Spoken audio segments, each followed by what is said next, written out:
네, 우리는 지난 시간까지 마태복음의 개요에 해당하는 많은 내용들을 살펴보았습니다. 이제 오늘부터는 본격적으로 마태복음 본문 안으로 들어가서 마태복음 1장에 등장하는 주 예수 그리스도의 계보, 메시아 족보에 대해서 살펴보도록 하겠습니다. 하나님께서 마태를 통해 이렇게 주 예수님의 계보를 기록하게 하신 것은 주 예수님께서 바로 구약 성경에 약속된 아브라함의 씨이시며 다윗의 자손이심을 확실하고 분명하게 보여주시기 위함이었습니다. 우리는 마태복음에 기록된 메시아 계보를 보면서 하나님의 놀라운 섭리를 발견할 수가 있습니다. 프린트의 1번 박스, 괄호 1번 항목에 섭리가 무엇인가를 정리해 드렸는데, 프린트에 보시는 것처럼 하나님의 섭리란 인간의 불순종이나 불완전함, 부족함에도 불구하고 하나님께서 모든 환경을 적절하게 조절하시고 완전하게 이끄셔서 하나님의 뜻이 온전하게 이루어지게 하시는 것을 의미합니다. 우리는 이 말을 하나님의 주관하심이라고 표현할 수도 있고 하나님의 인도하심이라고 표현할 수도 있습니다. 이러한 하나님의 섭리 가운데에는 하나님을 참되게 믿고 따르고자 하는 사람들뿐만 아니라 하나님을 거스르고 거역하고자 하는 사람들의 역할까지도 다 포함되어 있는 것을 볼 수가 있습니다. 모두가 자기 뜻대로 자기 유익을 구하며 걸어가는 것 같은데 그 모든 일이 합력하여 선을 이루며 하나님의 섭리 가운데 하나님의 뜻을 이루게 된다는 것입니다. 우리 함께 시편 76편 말씀을 먼저 보시겠습니다. 시편 76편 10절 말씀 우리 함께 읽으시겠습니다. 시작. 확실히 사람의 진노가 주를 찬양할 것이요 진노의 남은 부분은 주께서 억제하시리이다. 네, 이 말씀은 사람의 진노에 대해서 말씀하고 있는데 확실히 사람의 진노가 주를 찬양할 것이라고 말씀하고 있습니다. 그리고 진노의 남은 부분은 주께서 억제하실 것이라고 말씀하고 있습니다.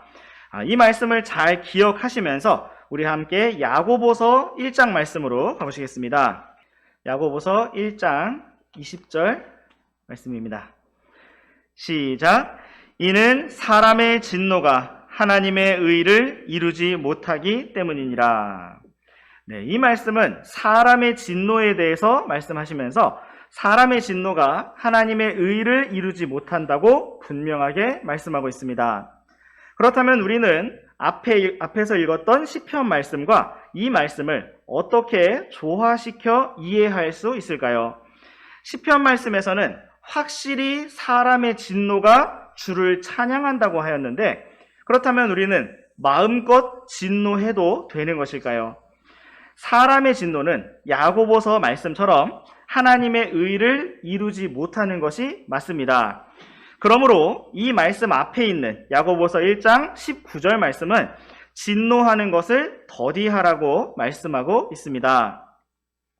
시편 말씀에서 확실히 사람의 진노가 주를 찬양한다고 말씀하신 것은 하나님의 의를 이루지 못하는 사람의 진노까지도 하나님께서 섭리 가운데 완전하게 사용하시고 남은 부분을 억제하셔서 온전히 통제하시고 주관하시는 가운데 자신의 뜻을 이루신다는 사실을 말씀하고 있는 것입니다.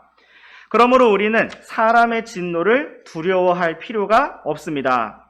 우리가 두려워할 분은 오직 하나님이시고 또한 우리가 믿고 의지할 분도 오직 하나님이십니다.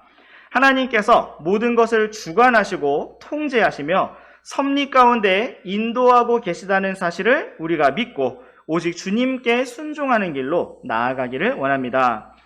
이제 우리 함께 창세기 50장 말씀으로 가보시겠습니다. 창세기 50장 20절 말씀 우리 함께 읽으시겠습니다. 시작. 다만 당신들에 대해 말하자면 당신들은 나를 대적하여 악을 생각하였으나 하나님께서는 그 일을 선이 되도록 의도하시고 이날 드러난 것과 같이 그 일을 이루사 많은 사람을 살려두셨나니. 네, 이 말씀은 요셉의 놀라운 간증을 기록하고 있습니다. 요셉의 형들은 요셉을 대적했고 악을 생각하였지만 하나님께서는 그 일이 선이 되도록 의도하셨고 요셉을 통하여 형들과 가족들을 살려 구원하게 하셨습니다. 이것이 바로 하나님의 섭리였고 하나님의 주관하심이었고 하나님의 뜻이었습니다. 또한 우리와 함께 이 말씀을 잘 나타내 보여주는 로마서 8장 28절 말씀도 보시겠습니다.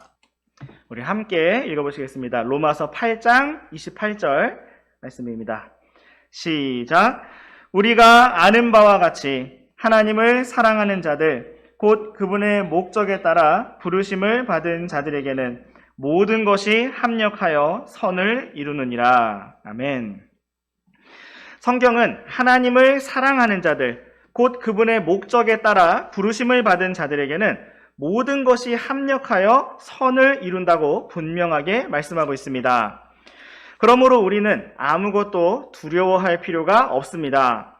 누가 우리를 정면으로 대적하고 우리에 대해서 악을 생각하고 계획한다 할지라도 또 실제로 어떠한 일들이 발생한다 할지라도 우리는 하나님의 주관하심을 믿고 그분의 섭리를 믿고 그분의 뜻을 믿습니다.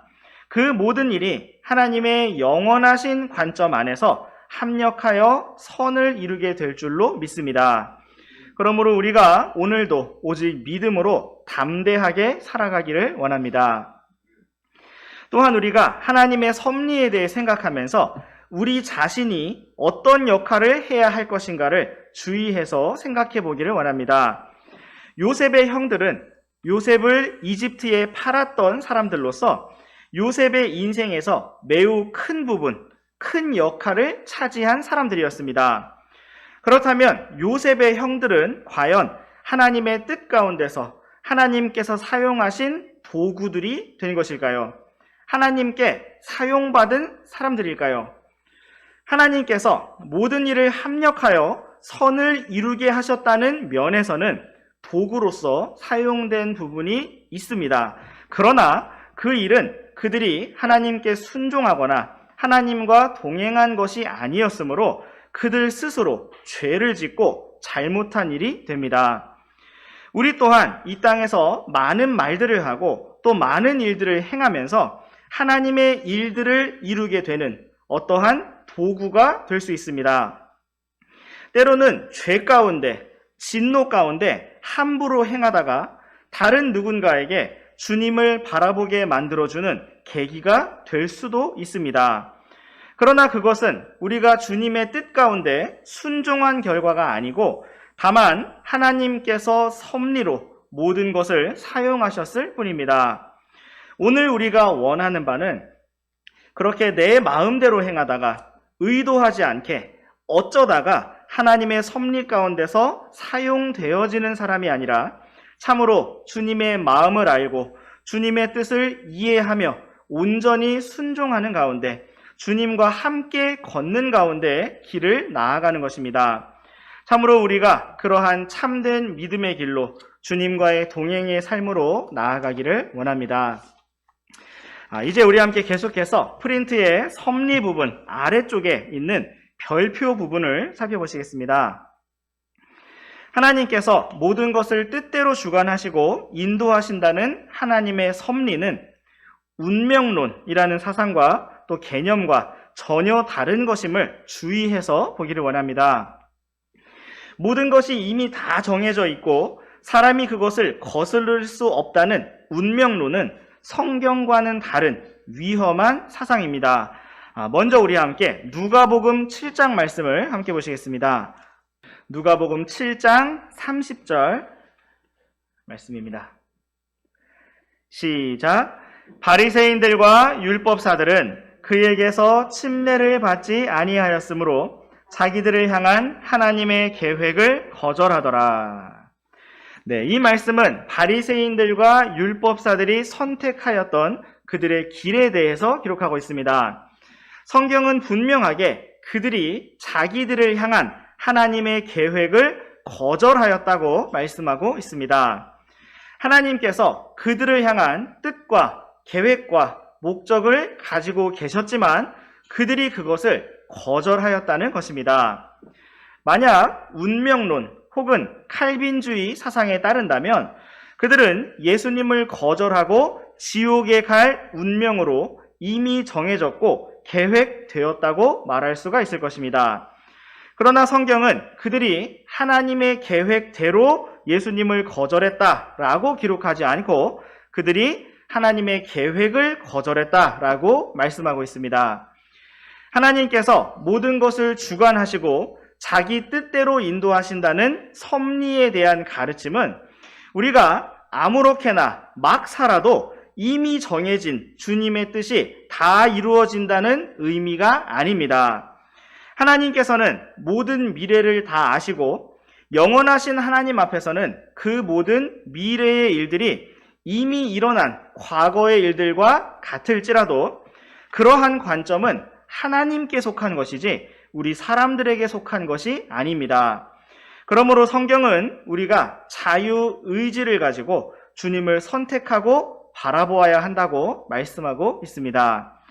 섭리와 운명론에 대해서 조금 더 생각해 보기 위해서 우리 함께 사무엘기상 23장 말씀으로 가보시겠습니다. 사무엘기상 23장 11절과 12절 말씀을 번갈아서 읽어보시겠습니다. 사무엘기상 23장 11절과 12절 말씀입니다. 그일라 사람들이 나를 그의 손에 넘겨주리이까? 주의 종이 들은 대로 사울이 내려오리이까? 오 주 이스라엘의 하나님이여 간청하건대 주의 종에게 알려주옵소서 하매 주께서 이르시되 그가 내려오리라 하시니. 그때 다윗이 이르되 그일라 사람들이 나와 내 사람들을 사울의 손에 넘겨주리이까 하매 주께서 이르시되 그들이 너를 넘겨주리라 하시므로. 네, 이 말씀은 사울 왕을 피해 도망 다니던 다윗의 질문과 하나님의 응답을 보여주고 있습니다. 다윗은 사울이 자기를 잡으러 내려올 것인지 그리고 현재 그가 위치한 그일라의 사람들이 자기를 잡아서 사울에게 넘겨줄 것인지를 주님께 여쭈었습니다. 미래를 아시고 모든 것을 아시는 하나님께서는 사울이 내려올 것이며 그일라 사람들이 다윗을 잡아서 넘겨줄 것이라고 대답을 주셨습니다. 이것을 운명론적인 입장에서 본다면 다윗은 그일라 사람들에게 붙잡혀서 사울 왕에게 넘겨질 운명이었습니다. 그러나 이러한 하나님의 응답을 들었던 다윗은 어떻게 행동하였을까요? 그는 이 말씀을 듣고 나는 하나님의 뜻에 따라 사울 왕에게 붙잡혀서 결국 죽을 운명이구나 하면서 좌절하고 앉아있지 않았습니다. 우리 함께 계속해서 이어지는 13절 말씀을 우리 함께 읽어보시겠습니다. 13절 말씀입니다. 시작. 이에 다윗과 그의 사람 600명가량이 일어나서 그일라를 떠나 자기들이 갈 수 있는 곳이면 어디든지 갔더니 다윗이 그일라를 떠나 피한 것을 어떤 이가 사울에게 고하매 그가 싸우러 나가기를 그치니라. 네, 다윗은 하나님의 말씀을 듣고 즉시 일어나 그일라를 떠났습니다. 그러자 그 소식을 들은 사울 왕은 그일라로 내려오지 않았고 그일라 사람들도 다윗을 붙잡아 사울에게 넘겨줄 수가 없었습니다. 이것은 너무나 자연스럽고 당연한 역사적 흐름이지만 운명론자들의 입장에서는 매우 당황스러울 수밖에 없을 것입니다. 다른 사람도 아니고 하나님께서 친히 사울이 내려올 것이라고 말씀하셨는데 사울이 내려오지 않았기 때문입니다. 하나님께서 사울이 내려올 것이라고 말씀하신 것은 다윗이 계속 그일라에 머물러 있을 경우에 대해서 말씀하신 것이지 반드시 일어날 수밖에 없는 일어나기로 정해진 운명적인 일을 말씀하신 것이 아닙니다. 우리가 어떠한 운명에 대해서 반드시 말해야만 한다면 우리는 다 죄인으로서 영원한 지옥불에 떨어질 수밖에 없는 운명이었지만 주 예수 그리스도의 피로 말미암아 영원한 새 예루살렘에 들어갈 운명이 되었습니다. 이 외에 우리는 또 다른 어떤 다른 운명에 대해서 생각하거나 말할 이유가 없습니다. 이제 우리와 함께 섭리와 운명에 대해서 그리고 우리가 나아갈 믿음의 길에 대해서 정리하시면서 히브리서 11장 말씀을 보시겠습니다. 히브리서 11장 24절과 25절 말씀을 번갈아서 읽어보시겠습니다. 믿음으로 모세는 나이가 들었을 때에 파라오의 딸의 아들이라 불리는 것을 거절하고 잠시 죄의 쾌락들을 즐기는 것보다 오히려 하나님의 백성과 함께 고난받는 것을 택하였으며. 아멘. 성경은 모세의 믿음에 대해서 거절하고 택하였다고 표현하고 있습니다. 모세는 자신이 나는 이집트 왕자로 살아갈 운명이구나, 나는 이렇게 살아가기로 정해졌구나 하고 생각한 것이 아니라 그러한 삶을 믿음으로 거절하였습니다. 그리고 잠시 죄의 쾌락들을 즐기는 것보다 오히려 하나님의 백성과 함께 고난받는 것을 선택하였습니다. 이것이 바로 오늘 우리가 걸어야 할 살아있는 적극적인 믿음의 길입니다. 우리는 하나님께서 섭리 가운데 모든 것을 주관하시고 인도하심을 믿고 담대하고 적극적으로 주님의 길이 아닌 것을 거절하고 주님의 길을 선택하면서 힘차게 나아가야 합니다. 주님을 믿고 바라본다는 것은 운명론적인 관점에서 어차피 모든 것이 주님의 뜻대로 다 이루어질 것이라고 막연하게 생각하며 수동적으로 가만히 있는 것이 아니라 주님의 뜻을 알고 깨닫고 이해한 만큼 우리의 삶 속에서 구체적으로 무엇인가를 거절하고 또 무엇인가를 선택하면서 적극적으로 주님을 따라가는 것입니다. 참으로 그러한 거절하고 선택하는 믿음으로 또 모든 것을 주관하시는, 섭리로 주관하시는 하나님을 믿는 믿음으로 주님을 힘차게 따라가는 우리 모두가 되기를 원합니다. 이제 우리 함께 마태복음 1장 말씀으로 오셔서 마태복음 1장 1절과 2절 말씀 우리 함께 번갈아서 읽어보시겠습니다. 아브라함의 자손이시오 다윗의 자손이신 예수 그리스도의 세대에 대한 책이라. 아브라함은 이삭을 낳고 이삭은 야곱을 낳고 야곱은 유다와 그의 형제들을 낳고. 네, 이제 지금부터 메시아 계보를 통해서 하나님의 섭리가 어떻게 역사 가운데 나타났는지를 차근차근 살펴보도록 하겠습니다. 먼저 우리는 아브라함이 이삭을 낳고 라고 참으로 단순하게 표현된 말씀을 볼 수가 있습니다. 그런데 우리가 실제로 아브라함이 이삭을 어떻게 낳았는지를 들여다본다면 그 안에 놀라운 하나님의 역사와 섭리가 있었다는 사실을 발견할 수가 있습니다. 메소포타미아 갈대아 우르에 살던 아브라함에게는 아들이 하나도 없었습니다. 그에게는 좋은 아버지와 형제들과 풍족한 재산과 아름다운 아내가 있었지만 아들이나 딸이 전혀 없었습니다.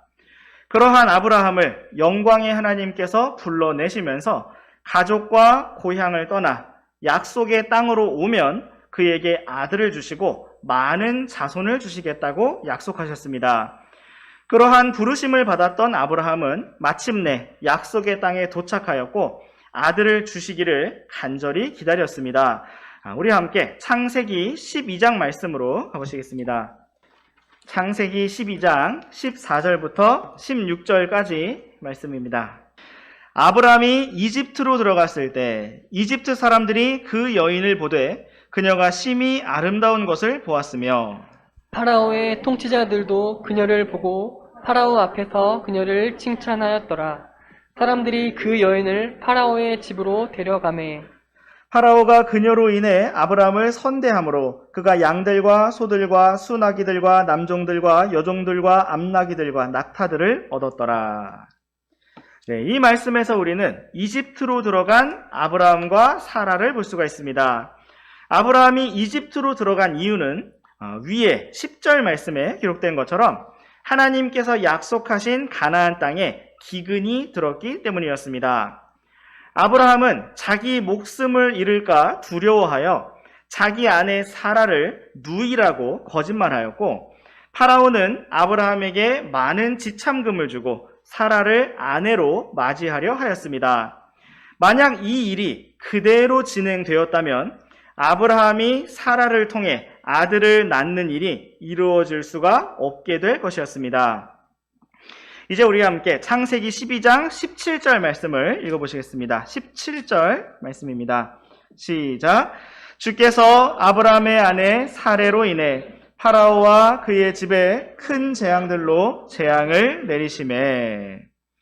네, 이 말씀처럼 주 하나님께서 직접 개입하셔서 큰 재앙들로 파라오를 막으셨고 아브라함과 사라를 지켜주셨습니다. 다음으로 우리는 아들의 탄생을 기다리다가 지쳐버린 아브라함과 사라가 여종 하갈을 통해 아들을 낳았던 사건을 볼 수가 있습니다. 이스마엘은 하나님께서 약속하신 아들이 아니었고 단지 그들이 믿음 없는 마음과 육신의 생각을 통해 얻었던 아들이었습니다. 우리 함께 창세기 17장 말씀으로 가보시겠습니다. 창세기 17장 17절부터 19절입니다. 그때에 아브라함이 얼굴을 땅에 대고 엎드려 웃으며 마음속으로 이르되 100세인 사람에게 아이가 태어나리요 90세인 사라가 낳으리요 하고, 아브라함이 하나님께 이르기를 이스마엘이나 주 앞에 살기를 원하나이다 하매, 하나님께서 이르시되 참으로 내 아내 사라가 내게 아들을 낳으리니 너는 그의 이름을 이삭이라 하라. 내가 내 언약을 그와 또 그의 뒤를 이을 그의 씨와 세워 영존하는 언약으로 삼으리라. 네, 아브라함은 하나님께서 사라를 통해 아들을 주실 것이라고 하신 말씀을 들을 때 마음속으로 웃으면서 가능성이 전혀 없는 일이라고 생각하였습니다. 이미 그의 마음속에서는 하갈을 통해 태어난 이스마엘이 자기 아들이고 상속자였습니다. 그러나 하나님께서는 참으로 사라를 통해 아들을 주실 것이라고 약속하시면서 그의 이름을 웃음을 의미하는 이삭이라고 지어주셨습니다. 이처럼 아브라함이 약속의 아들 이삭을 낳기까지 많은 우여곡절이 있었고 많은 믿음의 단련이 있었습니다. 또한 우리 함께 창세기 20장 말씀으로 가셔서 창세기 20장 2절과 3절 말씀을 번갈아서 읽어보시겠습니다. 아브라함이 자기 아내 사라에 대해 이르기를 그녀는 내 누이라 하였으므로 그랄 왕 아비멜렉이 사람을 보내어 사라를 데려갔으나, 밤에 하나님께서 꿈에 아비멜렉에게 가셔서 그에게 이르시되 보라 내가 데려온 여인으로 인해 내가 죽은 자가 되었나니 그 여인은 한 남자의 아내니라 하시니라. 네, 이 말씀은 이삭이 태어나기 직전에 있었던 마지막 위기 상황을 기록하고 있습니다. 그랄 땅의 왕이었던 아비멜렉이 아브라함의 아내 사라를 그의 누이라고 하였기 때문에 자기 아내로 삼으려고 데려간 사건이었습니다. 이때 사라의 나이가 90세였는데 90세 할머니를 한 지역의 왕이 아내로 삼기 위해 데려갔다라는 말씀은 이해하기 어렵게 느껴질 수도 있습니다. 그러나 우리는 하나님께서 사라가 이삭을 낳을 수 있도록 젊음을 일시적으로 회복시켜 주셨을 것이라고 생각해 볼 수가 있습니다. 여기에서도 하나님께서 직접 개입하셔서 아비멜렉을 막으셨고 아브라함과 사라를 지켜주셨습니다. 이제 우리 함께 창세기 21장 1절과 2절 말씀 번갈아서 읽어보시겠습니다. 21장 1절과 2절입니다. 주께서 친히 이르신 대로 사라를 찾아오셨고 주께서 친히 말씀하신 대로 사라에게 행하셨으므로 사라가 수태하여 하나님께서 아브라함에게 말씀하신 그 정해진 때에 늙은 나이에 아브라함에게 아들을 낳으니. 네, 하나님께서는 아브라함에게 약속하신 말씀을 이행하셨고 사라를 통해 약속의 아들 이삭을 주셨습니다. 그들의 믿음 없음과 자격 없음을 충분히 확인시켜 주셨고 오직 은혜로 하나님 자신의 신실함으로 아들을 주셨습니다. 창세기 12장부터 시작된 아브라함의 여정이 21장에서 마침내 아들을 낳음으로 그 결실을 얻게 되었습니다. 이러한 길고도 긴 여정이 약 25년 이상의 그 긴 여정이 마태복음의 계보에서는 매우 짧은 표현으로 아브라함은 이삭을 낳고 라고 기록되어 있는 것입니다. 이제 아브라함의 이야기를 정리하면서 우리 함께 히브리서 11장 말씀으로 가보시겠습니다. 히브리서 11장 17절부터 19절까지 말씀 번갈아서 읽어보시겠습니다. 믿음으로 아브라함은 단련을 받을 때에 이삭을 바쳤으니 약속들을 받은 그가 자기 독생자를 바쳤느니라. 이 아들에 관하여는 주께서 이르시기를 이삭 안에서 내 씨가 부름을 받 아브라함은 하나님께서 심지어 죽은 자들로부터 그를 일으키실 수 있다고 생각하였으므로 죽은 자들로부터 또한 그를 모형으로 받았느니라. 아브라함이 이삭을 낳기 전까지의 여정을 보면 그는 믿음의 조상이라고 할 수 없을 만큼 형편없고 믿음이 없는 사람이었습니다. 하나님께서 가족을 떠나라고 말씀하셨지만 그는 오랫동안 온 가족과 함께 이동을 하였고 약속의 땅에 오지도 못한 채 오랜 기간 하란이라는 곳에 머물러 있었습니다. 아브라함은 그의 아버지 데라의 죽음 이후 또다시 여정을 시작하였지만 여전히 가족을 완전히 떠나지 않고 자기의 조카인 롯을 데리고 다녔습니다. 그 이유는 만약에 끝까지 아들이 없을 경우 자기의 조카를 상속자로 세우기 위해서였습니다. 약속의 땅에 들어와서는 기근이 들자마자 하나님께 여쭙지도 않고 이집트로 갔으며 이집트에 가서는 자기 목숨을 잃을까 무서워하여 사라가 누이라고 거짓말을 하였습니다. 그 이후로는 하나님께서 아들을 주실 것이라는 사실을 믿지 못하고 자기 방법대로 하갈을 통해 아들을 낳았고 이스마엘을 보며 만족하였습니다. 나중에 하나님께서 다시 오셔서 사라를 통해 아들을 주시겠다고 약속하셨을 때에는 마음속으로 웃으면서 그것이 말이 되는가, 가능한가 생각하면서 이스마엘이나 잘 되게 해달라고 매우 건방진 기도를 드렸습니다. 그리고는 또다시 그랄 땅에 가서 자기 아내를 누이라고 거짓말하였고 그가 초창기에 이집트에서 했던 그 잘못을 여전히 똑같이 행하면서 그 오랜 세월 동안 아무것도 달라진 것이 없고 아무런 자격이 없다는 사실을 증명하고 말았습니다. 그리고 하나님께서는 이러한 자격 없고 형편없고 믿음 없는 아브라함에게 아들을 주셨습니다. 이러한 역사는 아브라함의 어떠한 모습과 상관없이 신실하게 자신의 약속을 지키시는 하나님의 은혜와 영광과 섭리를 확실하게 보여주고 있습니다. 그리고 마침내 우리는 지금 함께 읽은 히브리서 말씀에 기록된 것처럼 아브라함이 비로소 참된 믿음과 순종으로 하나님의 친구가 되고 믿음의 조상이 된 사건을 볼 수가 있습니다. 아브라함은 하나님께서 반드시 자신의 약속을 지키시는 분임을 믿게 되었고 이삭 안에서 내 씨가 부름을 받으리라는 메시아 약속에 대한 말씀을 믿었기 때문에 이삭을 번제 헌물로 바칠지라도 하나님께서 반드시 그를 죽은 자들로부터 일으키실 것이라고 믿었습니다. 그리고 하나님께서는 이러한 아브라함이 하나님 아버지의 예표가 되게 하셨고 이삭이 죽음과 부활을 통해 우리를 구원하시는 독생자 주 예수 그리스도의 예표가 되게 하셨습니다. 우리 또한 이러한 믿음의 순종을 통하여 주님을 나타내는 삶으로 나아갈 수 있기를 원합니다. 우리도 하나님 앞에서 참 자격이 없고 믿음이 없는 사람들이지만 언제나 신실한 사랑과 은혜와 긍휼로 우리를 돌보시고 인도하시는 주님을 풍성히 경험하고 누림을 통해서 참된 믿음으로 일어서고 나아가기를 원합니다.